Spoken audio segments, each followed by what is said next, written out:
Hello and welcome to the LiiP, the Leadership in Insurance podcast. I'm your host, Alex Bond, and I'm very lucky to be joined by a good friend and really interesting woman, FJ Smith. FJ I've known for a very long time, which means I'll probably gloss over half of the stuff that she's done, but she's been a recruiter, she's been an in-house talent manager, she's been an executive coach, and now she's kind of out in Dubai working as an empowerment coach, which is a phrase I didn't know till about 10 minutes ago. So we're really going to get into executive coaching today. We're going to talk about why it's useful, what we can do with it.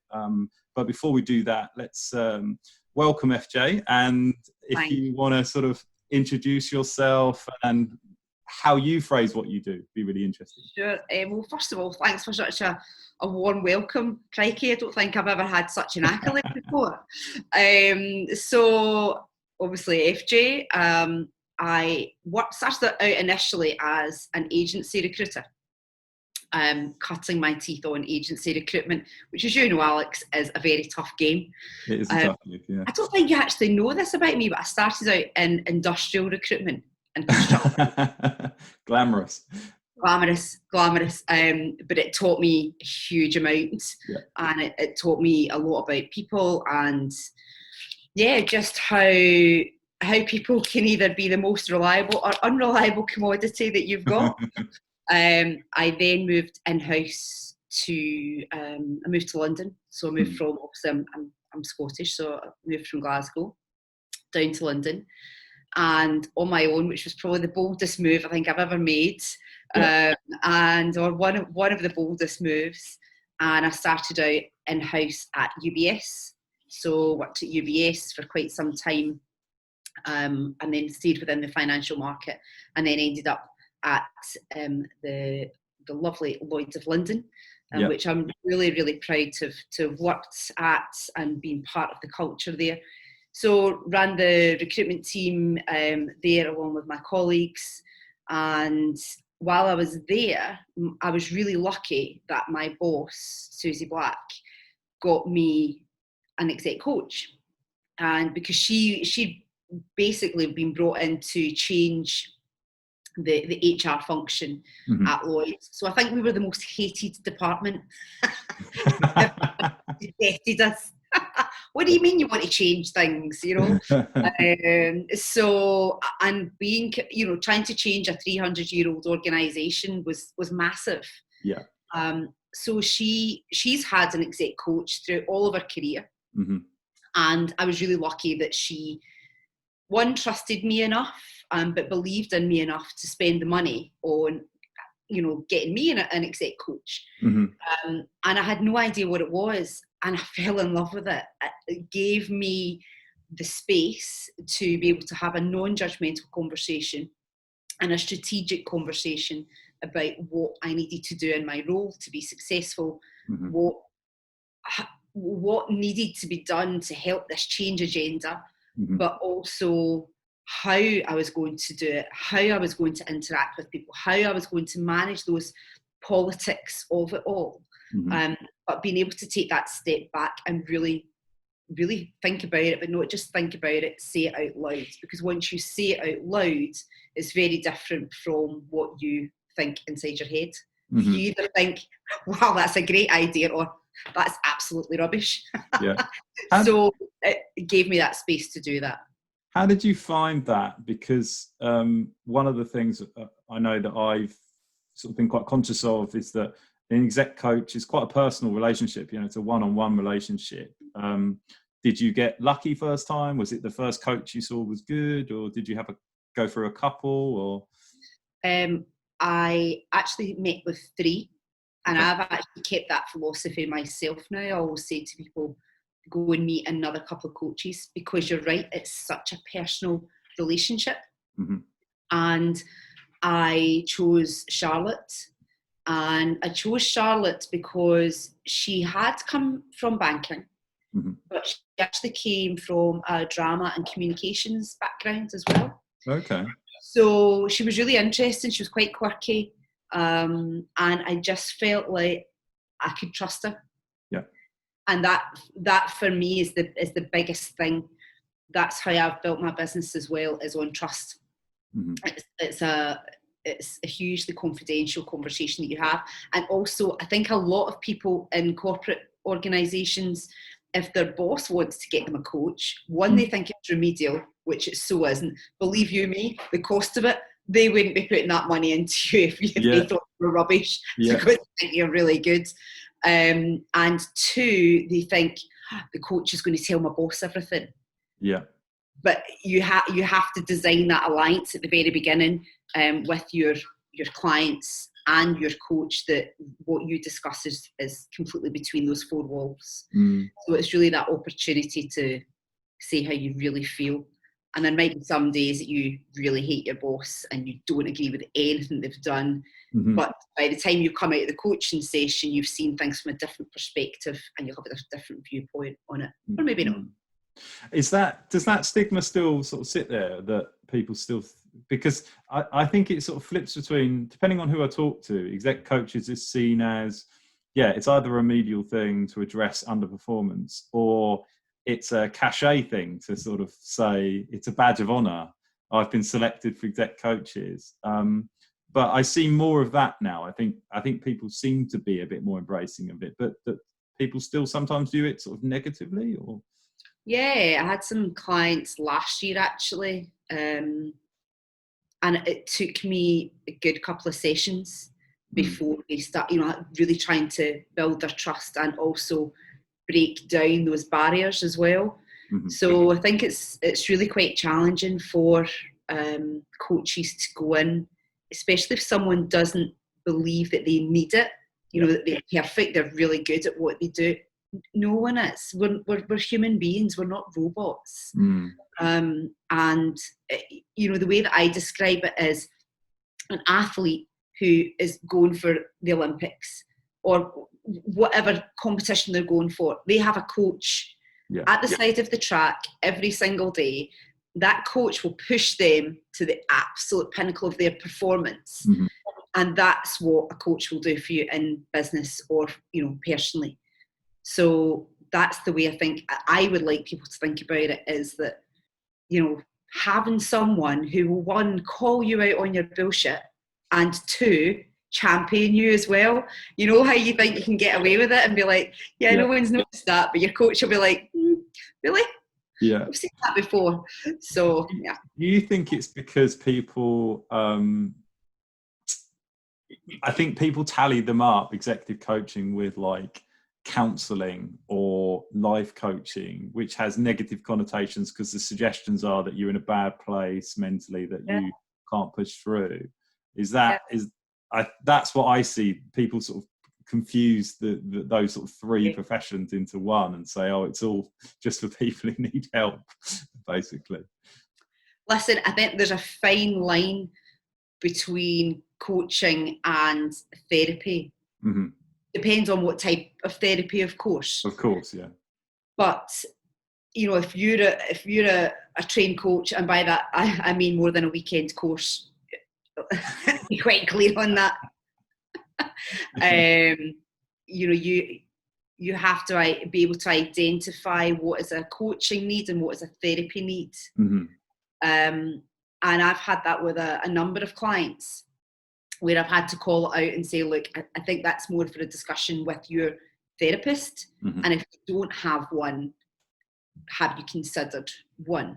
Yeah. And I for one, actually did have to go for therapy once.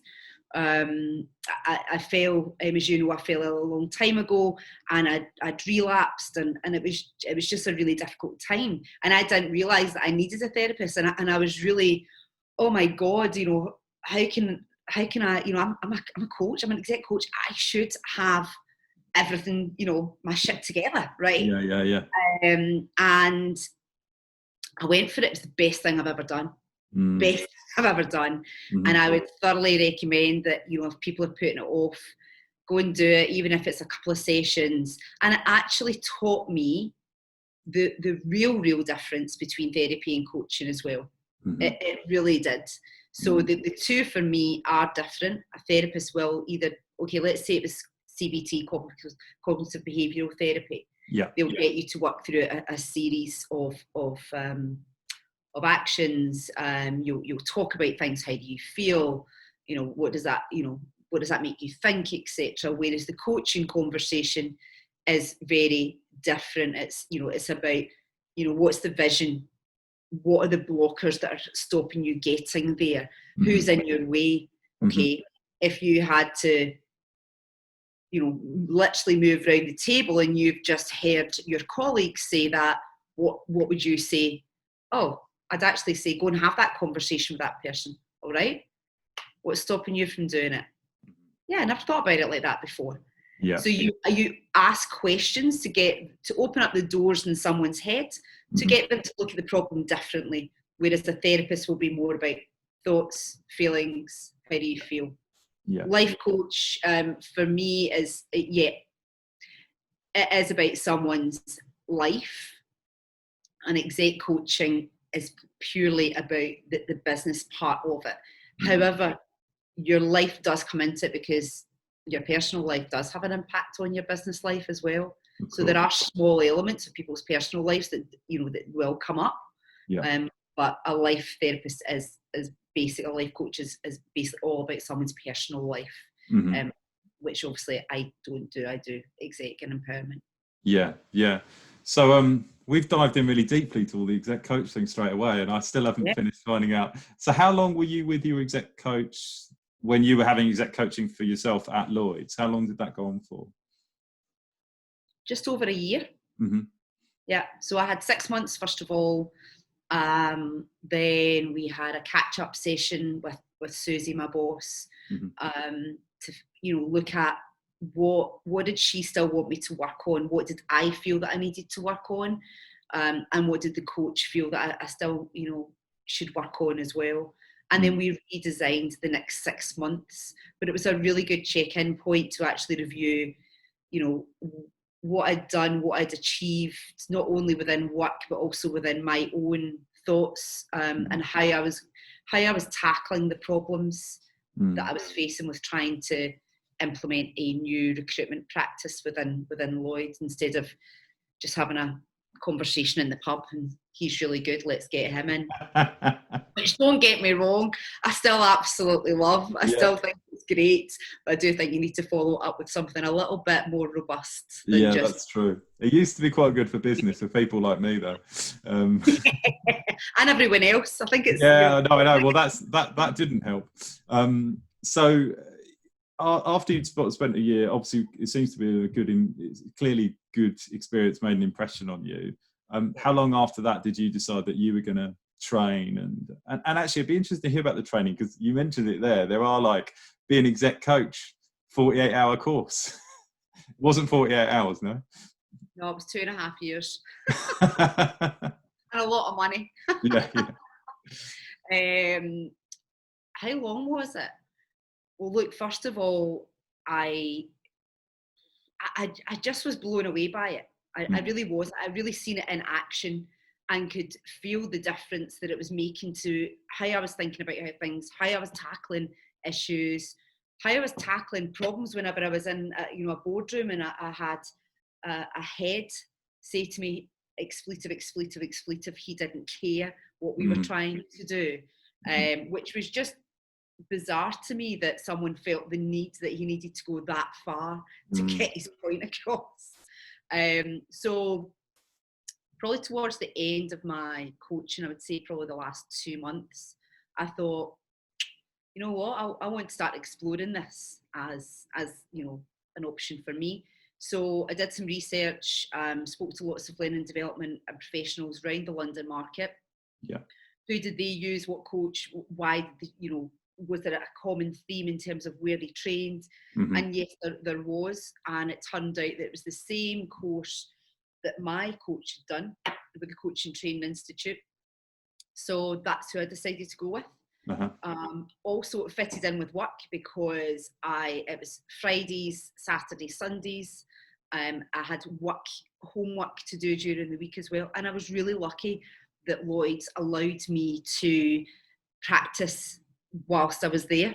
Yeah. They actually, because you have to get right into coaching straight away, because that's the only way you can learn. So they allowed me to do that within the corporation itself. So I was really lucky.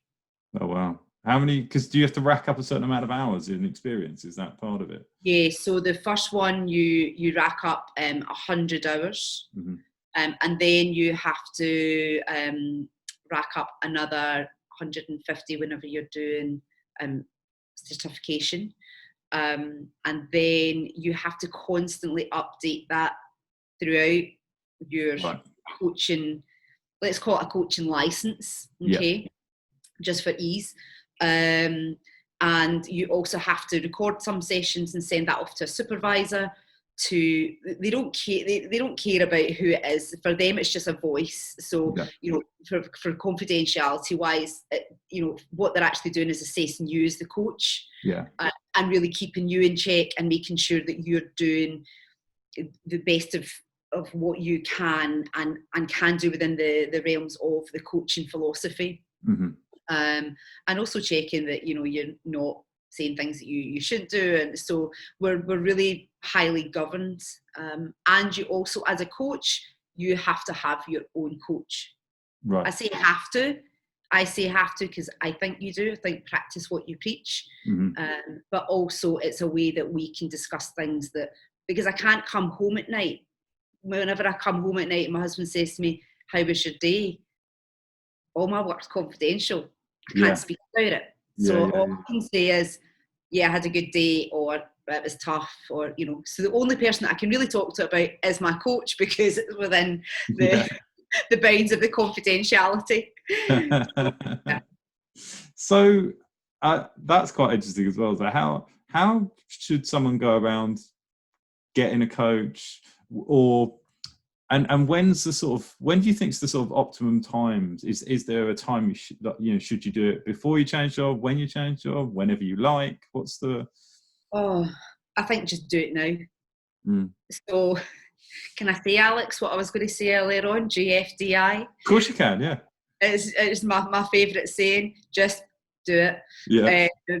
So, because there is no right or wrong time. In terms of when you should get a coach, I think the sooner the better. I think the younger the better. Right. I think a lot of people make the assumption that you only have an exec coach if you're a CEO or an MD or a director. If you're just a recent graduate, you like it's too much, you can't do it. Actually, do it. Because there's 5 key things that I always say whenever the 5 gremlins in your head. So will your idea work? Or will your, whatever it is, whether it's communication, a project, piece of work, or you're approaching your boss about something, whatever it is, will it work? Will I make money? What will everyone think? Will I still have a job? And will I still be loved? 5 key things, no matter who you are, what age you are, and what job you do. So if you can start off younger, you will more than likely stop second guessing yourself, maybe quite as much. You're more empowered to make decisions. You would maybe approach things differently from what you would do without that hindsight. And, you can't get hindsight until you're older, right? And you have it. Yeah. Whereas in that coaching conversation, it can make that come about in terms of we get you to think 10 years down the line what the impact would be, or 5 years down the line, whatever it may be. So I think the younger, the better. Or if you are thinking, I really hate my job, this isn't for me anymore. Is it just that you're just having a bad time, or do you really want to change? And I think at that point, get a coach, because you speak to a friend, you speak to a family member, and they'll, everyone has their own opinion, their own agenda, as in a place of good for you. But actually, sometimes a place of good for you can someone actually be saying to you, calling you out. Yeah. I think it's a couple of things I want to pick up on. I think having coaching later. I mean, my experience is, I was a graduate. I went to work in the insurance industry, and I only lasted like 9 months, because within that 9 months, I'd like the client facing stuff, and so I was doing like glamorous commercial motor fleet claims. But the bit I liked is we owned certain clients, so we deal with certain, particular clients, and I liked building that relationship. So there was a role of this relationship manager role, and I remember to this day saying to my boss that I fancied doing it, and I knew what the salary was, and they went, "Oh, we can see you doing that in 10 years' time." But there was nothing else there, so it wasn't like, "Oh, but you need to do this step, this step, this step to get there." Yeah. And firstly, that timescale when you're talking to someone in the early 20s is a graduate. And I looked at the salary and I was like, not going to be enough for me in 10 years' time, and just like exit the building. Whereas I now look at the industry and knowing what I know about the industry, there's loads of really interesting avenues. There's so many different roles. I might not have left. I might still have done. I happen to like my job. I'm lucky, but the point being that no one sat down and broke it down for me. No one asked me why I felt that I would like that job. So I think it'd be really useful, because the amount of graduate bounce we have in the industry, insurance is coming in and then people exit. And also, I mean, for God's sake, how can you expect a graduate to really know that that's what they want to do for the rest of their lives? Exactly. Exactly. What? I ended up then retraining as an exec coach in my early 30s. Mm-hmm. And so if I'd have known what I do now, then I wish that I would have got a coach at the very beginning, just to even help me decide way before that, whenever I was picking university courses. I would definitely have loved to have spoken to someone, because my careers teacher told me I was really good with people. Well, she got that bit right. She got everything else bloody wrong. She told me I might work in Asda. I'd love to meet her now. Oh God, it'd be so funny. It'd be so funny. I look back on that and that period, it's like I felt that because I wanted to work in the financial services industry, I went into the business degree, which I found absolutely miserable. It was so dull, and I didn't realise that I could have got any degree. Originally I was going to do like psychology or English literature, and and I could have done them, but you just didn't know that. I think about, just thinking about insurance, I didn't know what an actuary was. Absolutely no idea. I was good at maths. That might have been a path to go down. But if you don't know these things, and I think making it about insurance, I think insurance could do more, and it is doing more, with telling people much younger about the opportunities within the market. But I think almost all industries could do with that.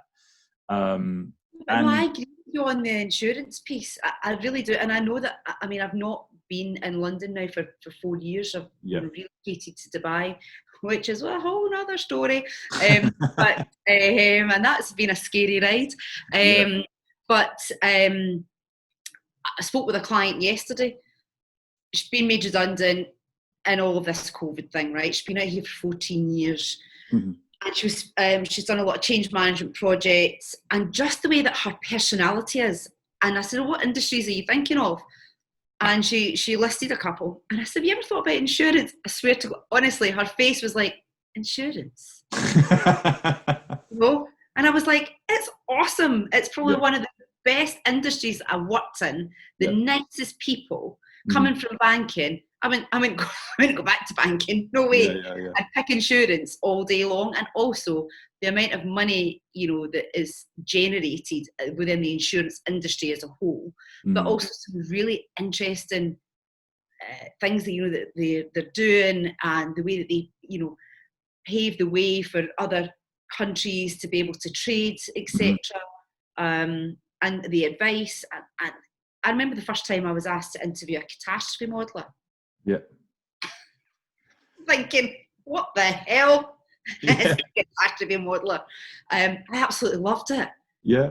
I just used to sit in every interview, not because I needed to, but because I felt as though I was learning something, and I loved the geekiness of it, right? And truly fascinating, and thinking, wow, there's people out here that do this. So before I used to go book any holiday, I used to go and speak to them and say, is there any tornadoes, hurricanes? I did the same. I've spoken to a few people who've had this, but I don't know. As I got older, I used to love flying. As I got older, I had one really bad flight back from Thailand, and I started to get a bit uncomfortable flying. Yeah. So before I flew, I spoke to I placed this guy as an aviation counsel at an insurance company. So I spoke to him about, who's good to fly with and who isn't. And he was basically, he said, he gave me these certain regions and said, never get on a plane in these countries. And he went, and personally, I would never get in a helicopter. But he went, other than that, it's all fine. I've never been in a helicopter since. You also you'd get me in one as well. No, terrifying. But no, and that's the thing. I think it's a misconception. And I think some of the stuff that's been good about how my job's evolved and my client list has evolved, doing much more with insurtechs. They're technology companies that happen to work in insurance, much different kind of profile of individual. And it's funny sitting on the cusp of the two, because that's probably a coaching session in itself, because you've got these meeting of cultures, and often they both carry these huge misconceptions about the other. Tech companies can turn up and think they're reinventing the wheel. They're bringing this really high-end tech native data-driven mindset, and they're going into insurance companies and kind of, I think this has changed over the time, but there was certainly a sort of almost adversarial approach going, oh, you people know nothing, we're going to go and teach you everything. And then the other side of the fence, the kind of more established insurance players, sometimes being a bit like, what do you know? And there was this kind of, but now, I mean, obviously when it works well. But that says a lot about people, right? I presume that coaching's not going to work for people that if you're not going to be open-minded to the process, you're going to get nothing out of it. Do you know what? You're absolutely right. If you put nothing in, you're going to get nothing out. Mm-hmm. And I remember whenever I left Lloyd to set up on my own, and I had to get rid of a certain client, and no names, and it was the best thing I did. And I really needed the cash flow. I did. I'd invested a huge amount into my training, and setting up. And also my then boyfriend just thought it'd be a great time to then propose. And we had, not consistent money coming in and planning a wedding. Really great. And I can remember coming out of his office and stepping out onto Fenchurch Street, and I just looked up at the buildings and I just breathed, and I thought, it was the best decision I've ever made, was to actually cut loose. And he by cutting him loose, it allowed me to then open up the doors to work with other people, because I was too busy questioning myself, about things. And I spoke to my coach about it. And out of that, I was so worried about missing out on, that invoice, as well. I then actually got another 4 clients from it. Ta-da! Really? So because I took that step to say, no, I'm not doing this. This doesn't feel right. And also you're not showing up. It then opened my mind up a lot more. And I started, to look for other clients in other ways. And it gave me the freedom to do that. So I think, being bold in your moves as well. Yes, you've got it to be calculated, but also trust your gut. Yeah. Trust your instinct. And if you think, what, I do actually need to speak to someone that I don't know, then get a coach for a couple of sessions, and if a coach tries to, most coaches will probably balk at this, but if they try to wrap you up into, you must sign up with us for 6 months, no, I'm okay if someone wants to have 1 or 2 sessions. 1 session isn't probably going to be enough, and probably 2, but if that's what the client needs, and then they come back to you again in 6 months' time, then, just let it be. So how confidence. We're talking about sessions. How often do people tend to have sessions? Is that completely bespoke as well? It's bespoke, but they generally have them they usually sign up 3 months because it's a big commitment, right? Yeah, of course. So it's like, and if they've never had it before, is this going to work? Am I going to like it? So they generally sign up for 3 months, and then 3 months turns into 6 months. And then that will often then turn into 9 months. Yeah. And then they'll go away. And then I've actually got a client that's just recently come back to me, an old client. And she's actually a Lloyd person.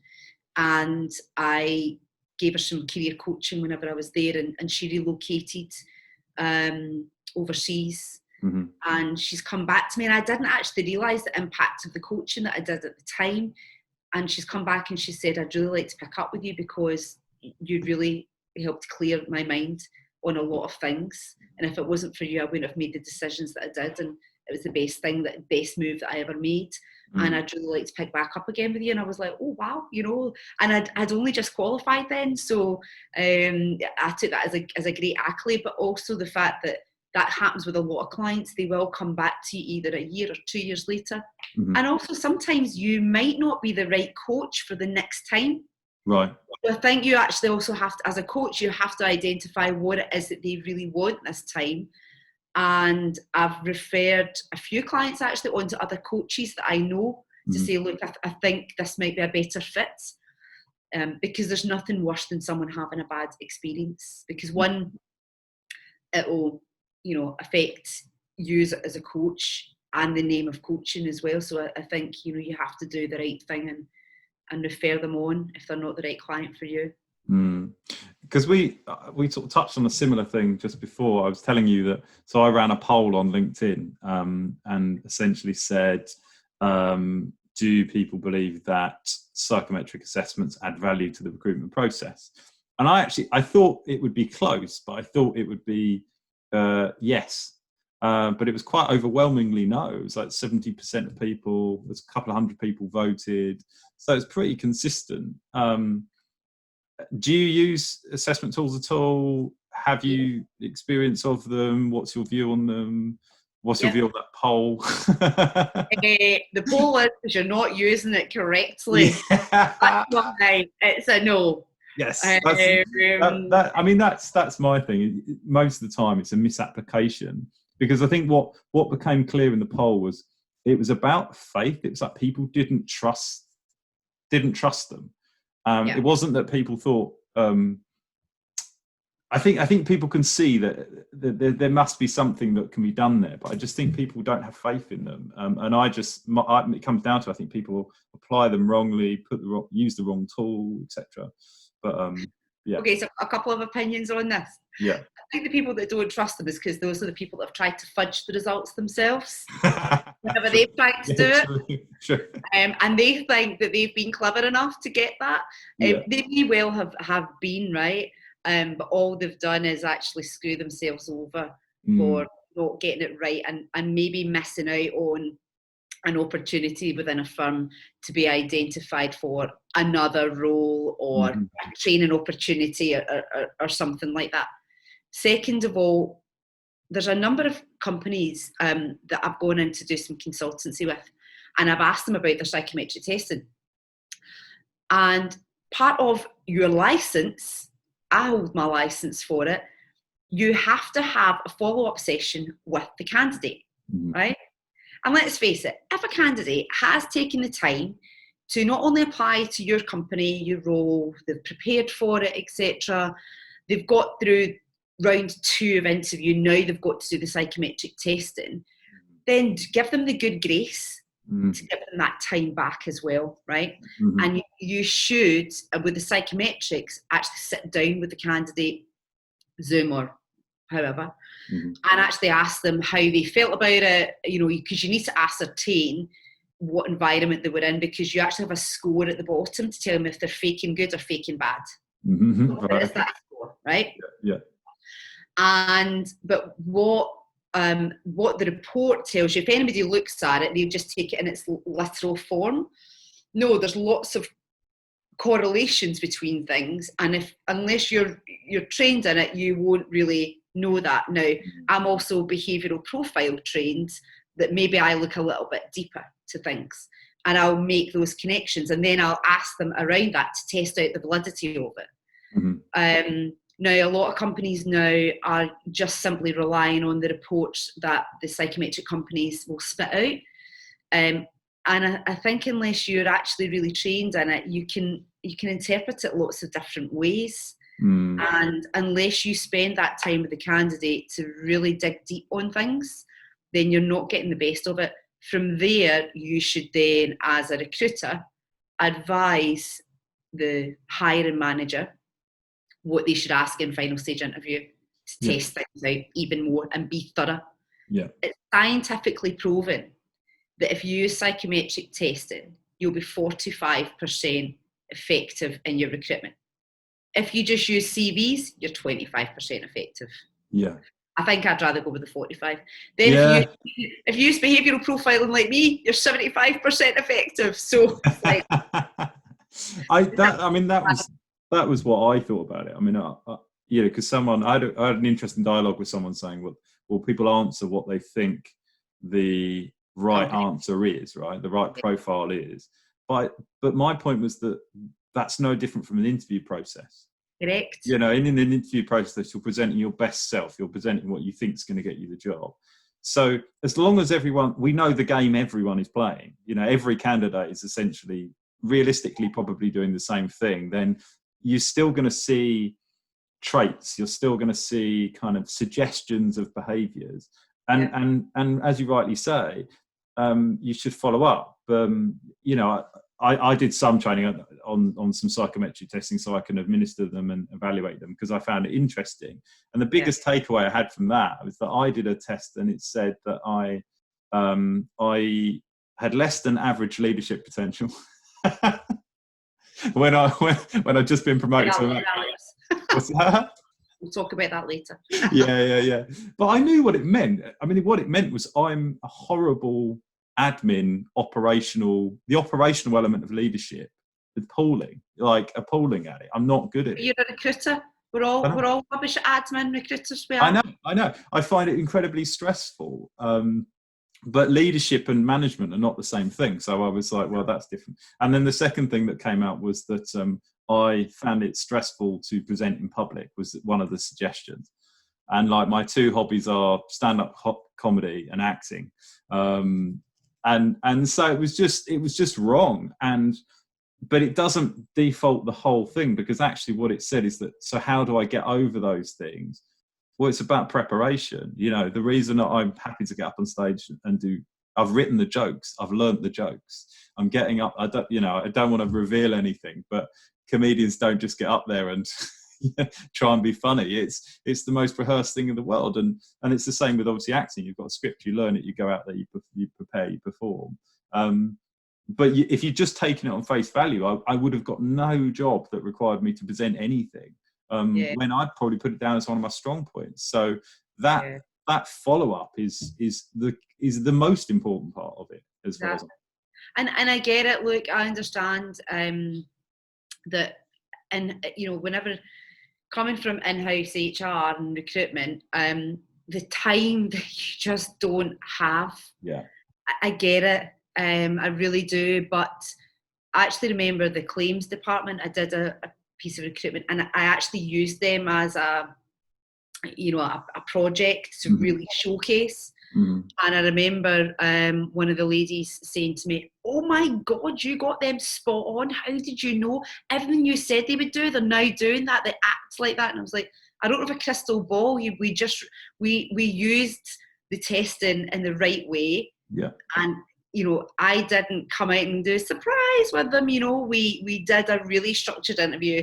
We did the testing, and that's because that's who they are. Past behaviour predicts future behaviour. Yeah. So but I was really happy that it proved to me yet again that it did work. Because you do question yourself, right? You go, does that work? Yeah. Well, it's because I trained to do administer and look at MBTI, and MBTI's got a bit of a kick in over the last sort of couple of decades, and elements of that I completely agree with. And, would I say it's the most robust tool? Probably not. But it doesn't default all tools. And it also doesn't default like even that. I think because most of the time, as I mentioned to you, I've sat in a recruitment process and been asked to fill out an MBTI questionnaire, which has no place in recruitment whatsoever. But which you're not allowed to use in a recruitment process. I know, and I knew that, and I was like, well, I'll happily do it, but I also didn't have a follow-up interview as part of that process, which is an inbuilt part of the process. So yeah, I think most of the time it's about misapplication of tool.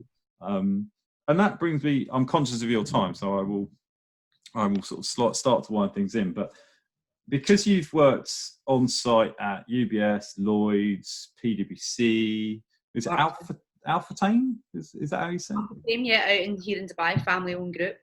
Some massive groups. And a lot of the time, if I'm right, you're quite often going in and saying our recruitment process isn't where it should be.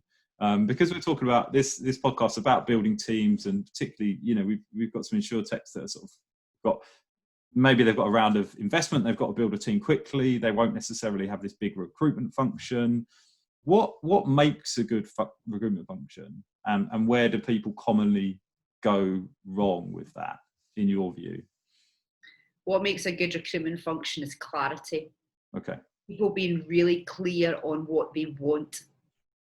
And also cut down with the jargon 4-page job descriptions. Just explain what you do as a company, and where that role fits into it. Your job description is a sales tool. Yeah. If you read a job description that was 4 pages long, you'd be like, and I want people to remember that about their CVs as well, by the way, FYI, as we're on page length. Whenever I would go into organisations and really sit down with them and say, look, what is it you want? And ultimately, people never have the time. Well, guess what? If you don't have the time and literally put that half an hour aside to really discuss what you want, then it's going to fall apart. You really need to be clear on that. And I think having good questions, what is it, really thinking about the questions, what is it you want to get out of the interview? And really think about that, and put those, really get them to describe previous examples so that it will showcase, can they do it, and how do they think, how do they communicate, other than, well, what I would do. No. So, be really, really clear on that. And also, for the first interviewer to actually speak to the second interviewer, because that often doesn't happen. And, they'll have had too much, we thought he was great, or we thought she was great, and that's it. Yeah. But actually, okay, what did they answer in this piece? What is it that you weren't happy with? Okay, let me follow up on that. So that at second stage interview, they can say, so the last time that you met with us, you spoke to Alex about X, Y, and Z. Can you just go into that a little bit more deeply for me? Yeah. And it shows to the candidate that you have really spoken, you've conversed as an organisation. These candidates, I think a lot of companies do forget about the candidate journey. So what cracks me up is, let's all waste 15 minutes of the interview talking about someone's CV, and you do that 4 times over. Exactly why.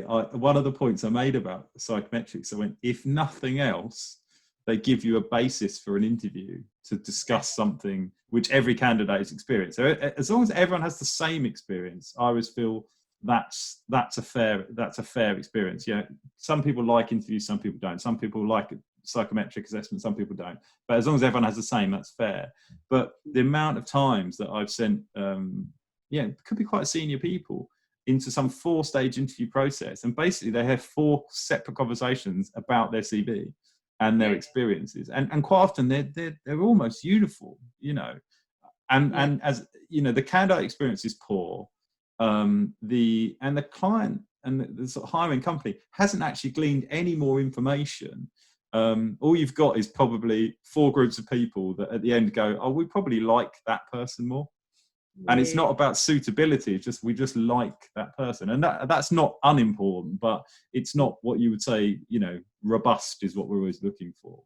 And you know what, you know, I mentioned to you before, I'm recruiting just now for someone for my company. Yeah. And I've had so many good CVs, and I've really had to stop myself from saying, oh, I really like them. Because it's a halo and horn effect, right? Yeah. And I think, oh, it'd be great, you know, working with him or working with her. Yeah. And I've had to be really, what is actually this person going to do for me? Mm-hmm. How are they going to help me? And also, they're better at other things than me. If someone's better than you, hire them. It's a no-brainer, because they're going to make you look good, right? And so therefore, and make your life easier. So I think, you know, being clear and actually being transparent throughout the whole process is my advice. And you asked at the beginning, so you asked what would make it good, and what was the other one? What was the other question you asked? Oh, that's just bad, isn't it? When it doesn't, why it doesn't. Oh yeah. So what is the most common thing that people get wrong in their recruitment function? What are you most? Because quite often I speak to you and you've been hired on contract to go and fix some disastrous recruitment function. What's your sort of, I suppose, what's your tick list? You go in, what are the first couple of things you look at, and what's the most common thing that's wrong with it? They never have interview packs. Right. Never. And sometimes the bigger the organisation, the worse it is. So everyone thinks like, oh, nice and shiny on the outside. Inside, there's a slight arrogance, I think, and I think this plays to ego. And we touched on this. We were talking about, you know, is it better to have a really profitable 25-man business as opposed to have a 200-man business? Yeah. And of course, the answer is whichever's most profitable. But a lot of people go for these big, they want to build a big business. There's something about interviewing which I find extraordinary, in that it's almost, a lot of companies never train people to do it. They have no fixed process for it. We just sort of think it's something that we can do. And I think everyone likes to think, well, it's just talking to people and asking questions about a job that I'm hiring for. Therefore, I must be good at it. And that's not necessarily the case. That's actually the next thing on my list, is untrained interviewers. Oh, really? I remember having to prepare for a court case years ago. And the interviewer, one, was untrained, and two, she rewrote her interview notes, and that's what sealed the case. Wow. And it was this was 18 years ago, and it was a £13,000 out of court case settlement. And what the lawyer did was, she actually held up previous interview notes this woman had made, scribbles all over the place, etc. Again, just on her CV, no structure, which was another thing that they were like, how could you properly assess this woman?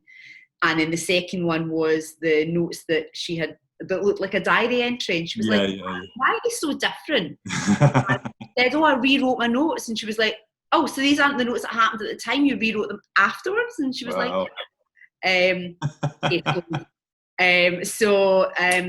would say the untrained interviewer of not understanding that you're taking part in something that could become a legal process, and how important that is.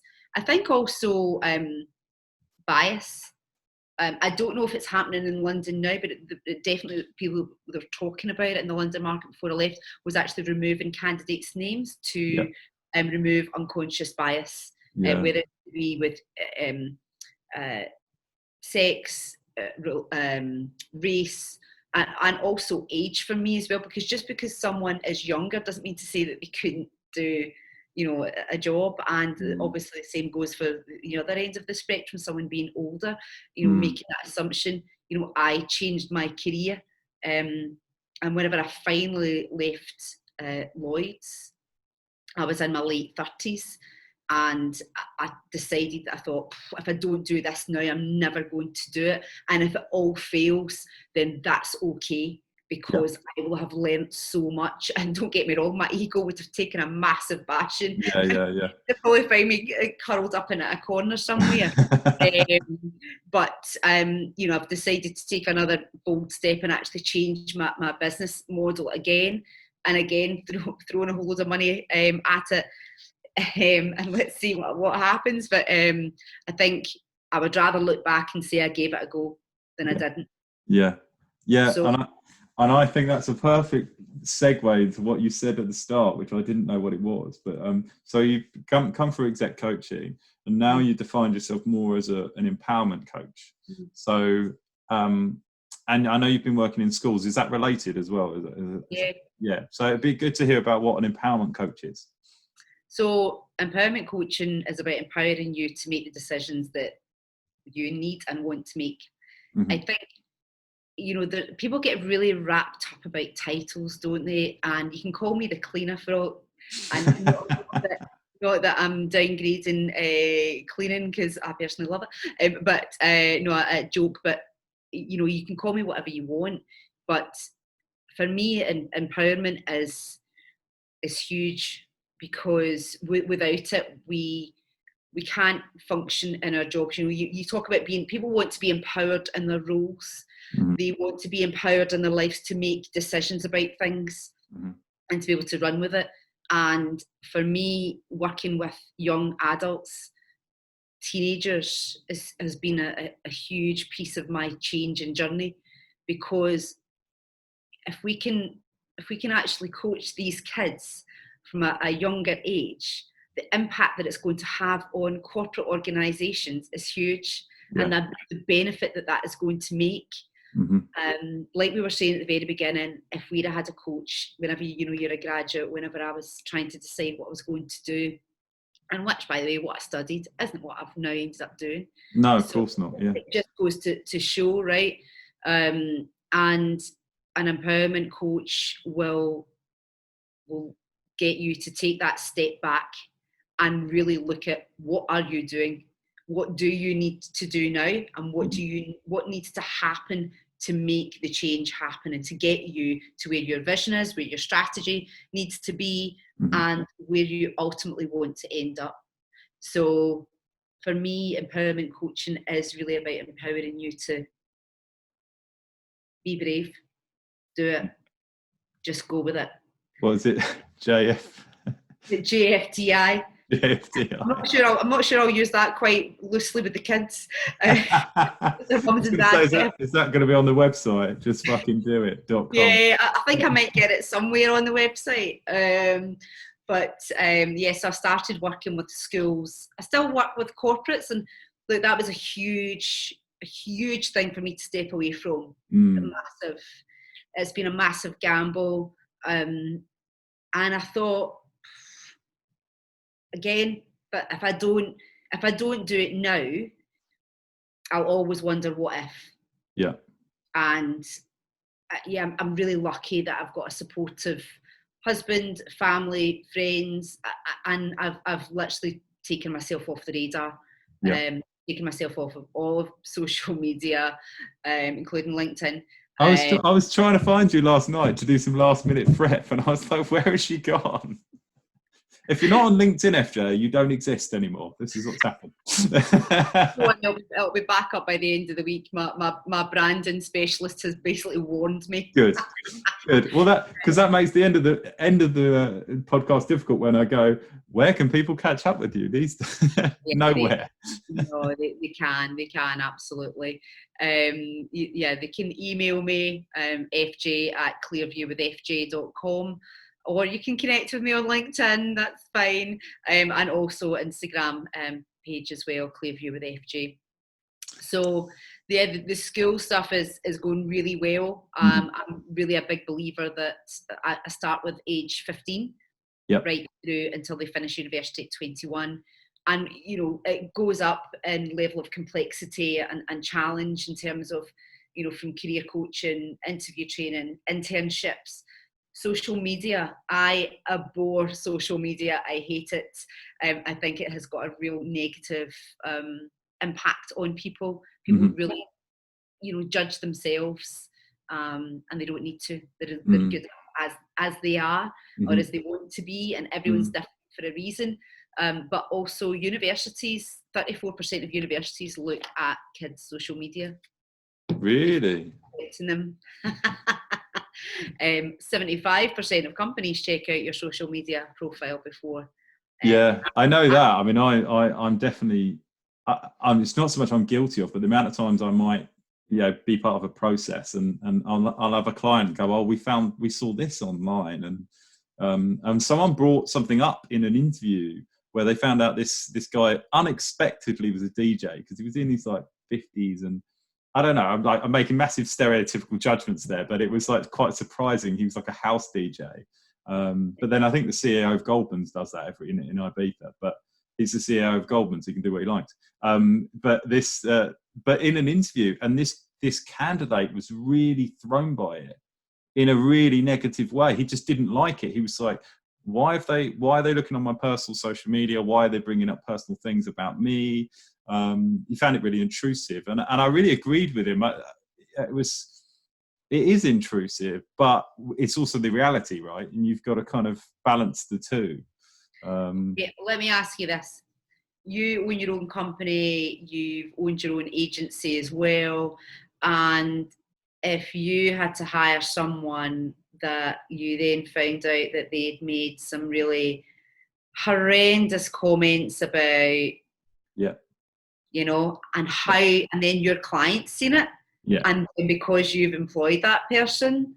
Oh, of course. Particularly in my profession, when you're trying to remove bias, like proactively trying to sort of help with D&I, and if you then go and find some comment, you've got to do due diligence and look at it. So that's the thing. There is, because it's a thing that's out there, it's a really difficult situation in terms of, you owe it to yourself as a business to look, particularly if they're going into a position of authority. But I do also see the other side of it, and that is it private or is it not? Or I mean, it's such a grey area, and it's been a grey area in the law for quite some time now. But the way that I say to the kids is, if your mother or your grandmother would be ashamed of what you've written, take it down. Those are most of the fun bits, aren't they? My mother would be absolutely ashamed of me that I've sworn on this today. I know. It's funny though, isn't it? Because I swear like a trooper, but you put a camera in front of me, I feel uncomfortable that we've sworn, but I'll beep it out. It's fine. We'll do it in the edit. Look, FJ, thank you so much. I'm going to put links to you in the below in the comments section, because by the time this goes out, I think your website or at least your LinkedIn will be back up. So thank you so much for spending some time with me. And if anyone wants to reach out to FJ to talk about exec coaching, empowerment, or anywhere in between, you can get her on the contacts below. Thank you. Thank you so much, Alex. Great to see you. Bye. Bye.